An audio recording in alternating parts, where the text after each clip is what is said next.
Everyone has heard of the Olympics, and most people know that they came from ancient Greece. But what most people don't know is that there were 4 crown games in ancient Greece. They were the Olympic, Nemean, Pythian, and Isthmian games, and together they were known as the Pan-Hellenic Games. Pan meaning all, and Hellenic meaning Greek, so all Greek. The Olympics were the oldest, but the 4 competitions worked in harmony with each other. Each held a place in a 4-year cycle, or Olympiad. In the first year the Olympics were held, in the second year the Isthmian and Nemean were held, in the third year just the Pythian games were held, and then in the fourth year the Isthmian and Nemean were held again to restart the cycle. All of the games were just for Greeks, but athletes could come from colonies from all across the Mediterranean. The most interesting thing is that the athletes never received any monetary reward. Instead, at the Olympics they received an olive wreath, at the Isthmian they got a wreath of pine, at the Pythian they got a wreath of laurel in honour of the god Apollo, and at the Nemean they received celery. Yes, celery, a fine reward for the greatest athletes in the known world. The events the athletes could participate in were wrestling, chariot racing, boxing, discus, different types of running races, javelin and long jump. There was also the infamous pancration, which was this gruesome mix between wrestling and boxing.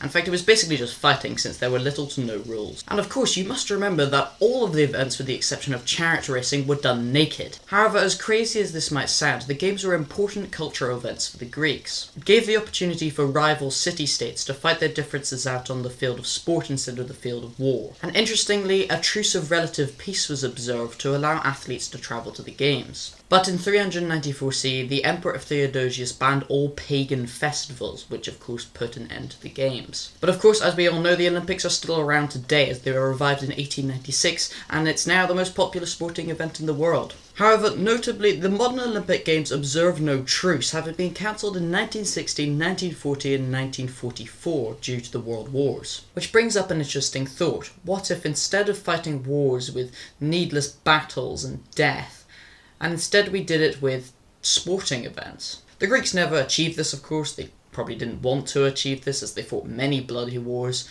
But it's an interesting thought, even though it may not work in today's world. I hope you find this interesting, all about the games of ancient Greece. Thanks for watching, like and subscribe, and I'll see you later.